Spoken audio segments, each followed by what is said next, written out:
Na disciplina Organização e Trabalho Docente em Espaços Não Escolares, nós estamos desenvolvendo 3 unidades centrais, básicas. A primeira delas é compreender o que é o processo de educação, o processo educativo. Nessa compreensão, o que caracteriza o que nós chamamos aqui de espaços escolares e de espaços não escolares. Essa é uma primeira abordagem. A segunda, o segundo aspecto, o segundo ponto, são as oportunidades de atuação profissional do pedagogo no campo dos processos educativos. E o terceiro, que aí já vai estar mais diretamente vinculado ao tema da disciplina, a organização do trabalho docente em espaços não escolares, é ter uma primeira visão sobre as matrizes, algumas matrizes que influenciam histórica e socialmente no Brasil essa atividade educativa em espaços não escolares. Então, vamos para a primeira. Na primeira unidade, nós fizemos uma leitura com base no livro do Carlos Rodrigues Brandão, O que é Educação. Tanto o Carlos Rodrigues Brandão como outros pedagogos, educadores e pesquisadores do campo educacional, alguns outros que entram neste aspecto, neste assunto, o que é importante para nós nesta disciplina? Aprofundar a nossa percepção de que aquilo que nós chamamos de educação é uma prática social. O que é que significa isso? Que não é uma atividade meramente referenciada a uma sala de aula, a um método de ensino, a um material, ou mesmo a ação de quem é professor ou exerce outra função de orientação educacional. A educação é uma prática social porque todas as práticas educativas elas estão vinculadas a interesses concretos existentes nas sociedades.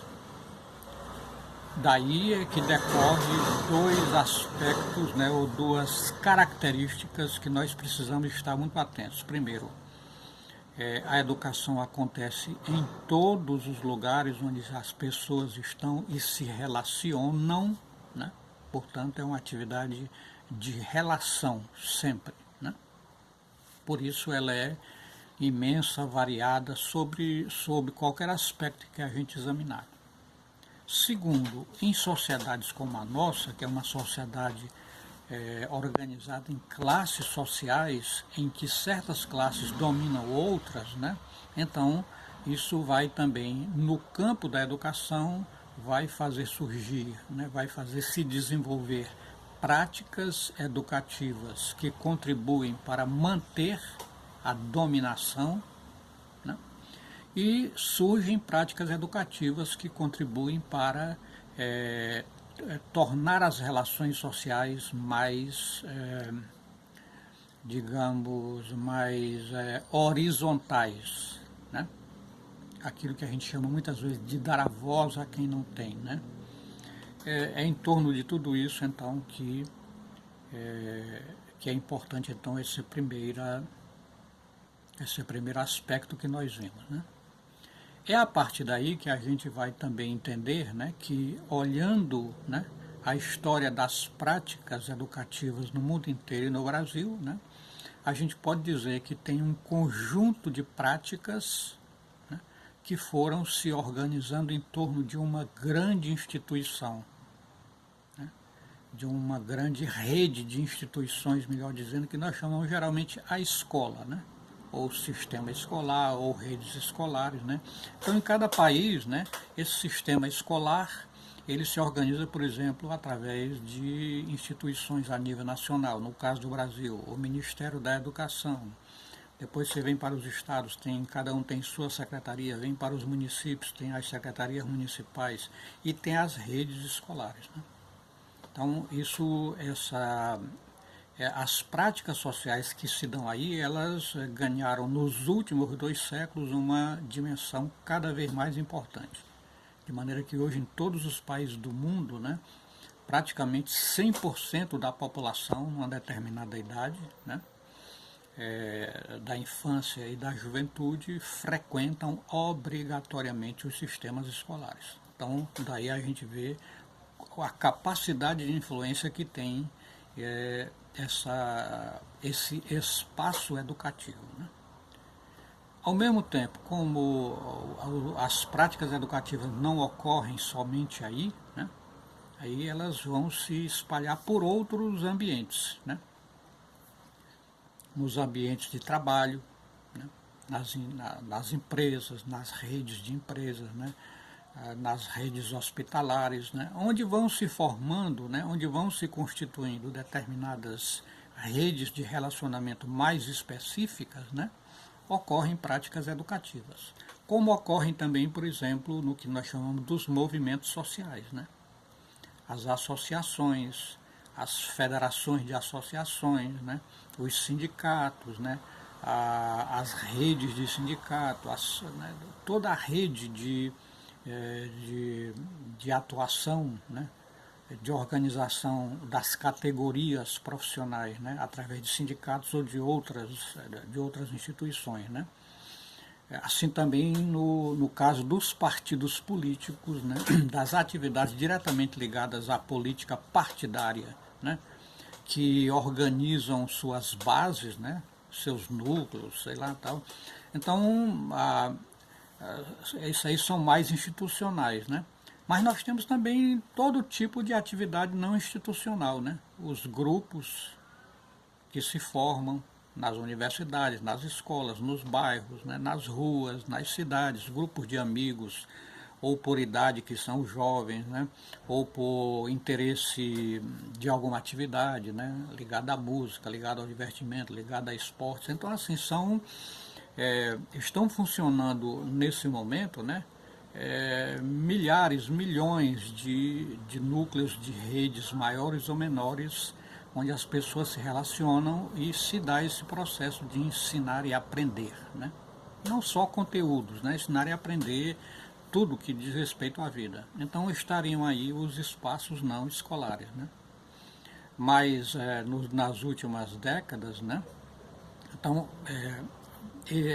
grande parte dessas atividades, né, educativas não escolares, né, mais institucionais ou não, elas passaram também a ser passaram a oferecer oportunidades de trabalho para os pedagogos, para os educadores. Daí é que surge então essa expressão dos universos, né, ou dos ambientes, ou dos espaços não escolares, né? Então, essa é a segunda, né? O terceiro aspecto, né, com o desenvolvimento dessas atividades em espaços educativos, em espaços não escolares, ela gera também, vem gerando nas últimas décadas o que eu estou chamando de matrizes, né? São alguns pensadores, né, ou movimentos, né, que foram se constituindo como matrizes, né, para aqueles que atuam no campo da educação não escolar, né? Então, no Brasil, né, quando a gente fala nessas matrizes, elas são muito variadas, né? E algumas tiveram, né, a oportunidade de sistematizar melhor, né, os seus princípios e suas orientações, né? Então, se a gente pegar do século, vamos pegar só do século XIX para cá, né? E olhar na história do Brasil, né? Na história social, na história das organizações, dos movimentos, né? Que se dão na sociedade, nós podemos aí, por exemplo, quando nós pensamos no que aconteceu em Canudos, né? Que a gente conhece mais como a guerra, né, de Canudos, tal. Na verdade, ali houve um grande movimento social, houve uma grande mobilização de grandes contingentes populacionais que constituíram uma espécie, uma verdadeira cidade, uma sociedade com um pensamento específico, né? Então, por exemplo, ali surgiram, se você vai estudar, você vai verificar, né, a, possíveis elementos, né, que constituem matrizes, né, de práticas sociais, educativas, não escolares, né. No começo do século XX, nas cidades, nas grandes cidades brasileiras, nas maiores cidades, sobretudo Rio de Janeiro, São Paulo, né, e um pouco aí nas capitais, né, houve muitos movimentos políticos, né, liderados por partidos e movimentos políticos anarquistas, comunistas, tal, que se envolveram bastante com práticas sociais educativas, né, muitas vezes através das escolas noturnas, né, mas a organização mesmo de trabalhadores, de categorias, tal. Então tem aí também elementos que vão influenciar matrizes, né, para a educação não escolar, né. Mais recentemente, no final dos anos 50 e nos anos 60, nós vamos ter grandes movimentações, né, também aí nas cidades, né, sobretudo São Paulo, que já era o grande centro industrial, Rio de Janeiro, que já era a capital da República, portanto um centro de atração, e aqui no Nordeste nós vamos ter Recife, né. Então nós vamos ter aí, por exemplo, o centro, o CPC, Centro Popular de Cultura da da União Nacional dos Estudantes, que vai promover uma grande movimentação, não só nessas cidades, mas em todo o país, ligados à educação, que era a educação não escolar, né? Embora incluísse geralmente a educação, a alfabetização de adultos, mas era muito além disso, né? No Recife, né, nós vamos ter o movimento de cultura popular, que era um amplo movimento, né, mobilizando as populações dos bairros, né, sobretudo dos bairros, formando centros culturais, círculos de cultura, né, com o mais variado tipo de atividades, né, organizativas, né,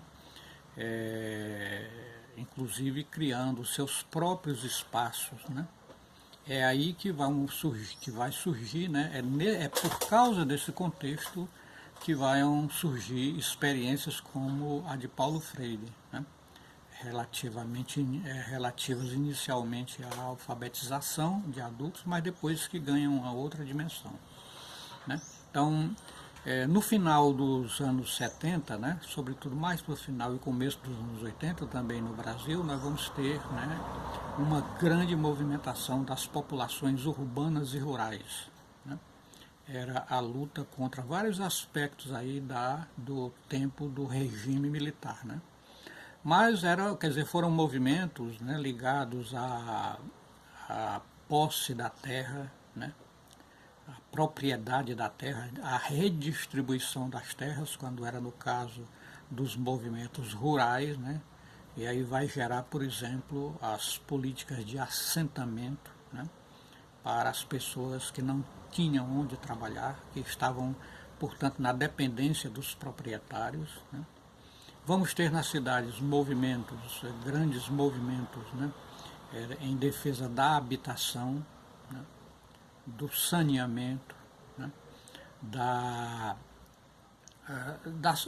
eram muito conhecidos geralmente como movimentos de bairro, né, organizando essas áreas de